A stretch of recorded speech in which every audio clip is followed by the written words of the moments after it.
Chào mừng các bạn đã quay trở lại với review 3D hay.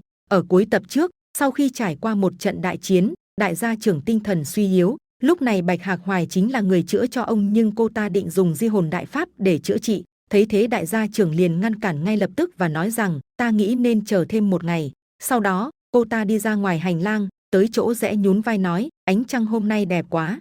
Bỗng nhiên cũng có một giọng nói vang lên, đúng vậy, ánh trăng hôm nay đẹp quá. Bạch Hạc Hoài nghe thấy kinh hãi đến mức đổ mồ hôi, cô lùi lại phía sau, chợt đã có một con dao găm bay thẳng về phía mình. Bạch Hạc Hoài liền giơ tay ném ra một mũi châm bạc phi thẳng vào con dao khiến nó đổi hướng, vội vàng hét lớn, tới đây. Còn chưa dứt lời, người đội nón tre đã lao tới xuất chưởng đánh thẳng lên trước ngực Bạch Hạc Hoài. Cô nghiêng người, chỉ lưu lại một hư ảnh rồi lao xa hơn một trượng. Hắn hơi ngạc nhiên, bắt lấy con dao găm vừa ném đi rồi xoay người nói, Quỷ Tung Bộ, đây là võ công của Tô gia trong ám hà. Người đội nón tre xoay tròn con dao găm trong tay, thú vị thật, vốn tưởng chỉ là tiểu nha đầu, hóa ra lại khiến ta ngạc nhiên. Bạch Hạc Hoài nghe vậy phóng 3 mũi châm bạc về phía người đội nón tre và nói, ngạc nhiên sẽ càng ngày càng nhiều, nhưng hắn ta dễ dàng tránh được đòn tấn công đó. Sau đó Bạch Hạc Hoài lướt qua người đội nón tre, cô đột nhiên kéo tay một cái, 3 sợi dây lập tức siết chặt, cuốn lấy hắn. Hai tay hắn đã bị trói, đứng yên ở đó như một cây cột. Bạch Hạc Hoài trầm giọng nói, còn cử động nữa ta sẽ không để yên cho ngươi. Bạch Hạc Hoài trầm giọng nói. Người đội nón tre lại cố gắng lao về phía Bạch Hạc Hoài. Cô ta vội vàng kéo sợi tơ kia nhưng lại phát hiện sợi tơ đã đứt thành từng khúc. Không thể nào, đây là sợi tơ được bện từ thiên tàm ti, đao kiếm bình thường chém cũng không đứt, hắn làm sao thoát được. Người đội nón tre nắm lấy con dao, tuy ta càng ngày càng tò mò về ngươi, nhưng cho một đao lấy mạng ngươi thì tốt hơn. Cô lập tức xoay người, chạy theo hướng ngược lại lao thẳng về phía căn phòng.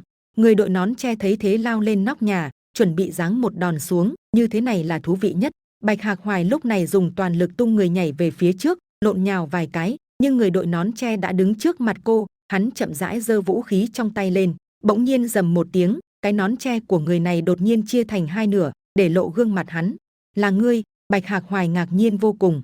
Người đội nón liếc mắt nhìn phía sau, thấy bóng người cầm dù, hắn vuốt râu và nói, ngươi đã đến rồi. Người đó chính là Tô Mộ Vũ, hắn cầm dù chỉ thẳng vào sau lưng Tô Xương Hà, ai dẫn ngươi vào đây? Tô Xương Hà nhẹ nhàng xoay tròn con dao trong tay, mỗi người trong chu ảnh đều do ngươi đích thân lựa chọn, bọn họ trung thành tuyệt đối với ngươi, ngươi không tin bọn họ. Tô Mộ Vũ nhìn Bạch Hạc Hoài dưới đất, khẽ nhíu mày, ta tin tưởng kết quả hơn. Bạch Hạc Hoài lúc này gắng gượng bò từ dưới đất dậy, sau đó chậm rãi lui tới bên cửa phòng của đại gia trưởng. Tô Xương Hà xoay người, vung dao găm đánh về phía Tô Mộ Vũ, bọn họ trung thành với ngươi, nhưng không nghĩa là bọn họ trung thành với đại gia trưởng. Nếu bọn họ cảm thấy lựa chọn của ngươi sai lầm, liệu bọn họ có giúp ngươi bước sang con đường chính xác hay không? Tô Mộ Vũ liền lùi lại phía sau, một sợi tóc mai bị con dao găm cắt đứt, hắn đột nhiên vung cây dù, quát lớn, tránh ra. Đến đây là hết tập 8 Ám Hà Truyện. Xin chào và hẹn gặp lại các bạn ở những video tiếp theo.